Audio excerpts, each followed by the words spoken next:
If equipped, the GV90 Head-Up Display allows the driver to seamlessly view important information while keeping their eyes safely on the road ahead while driving.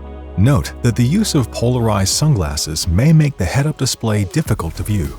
To enable the head-up display, press Setup, then Vehicle, Head-Up Display, and then ensure the box is checked. By selecting Content Selection, you can choose what content is displayed on the head-up display. Turn by Turn displays route guidance information after a destination has been set in the navigation system. Driving Convenience displays information about driver assistance systems, such as Lane Following Assist, Lane Keeping Assist, and Highway Driving Assist. Blind Spot Safety shows a warning when a vehicle is in or approaching the G90's blind spot from the rear. Radio and Media displays the radio stations and media files that are being played.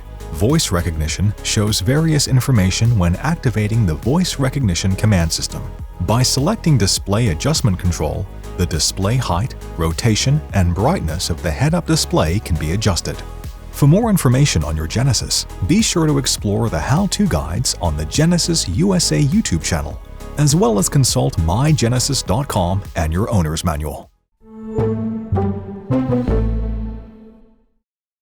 Thanks for watching. Subscribe to the Genesis USA YouTube channel for more great videos and visit genesis.com for more info.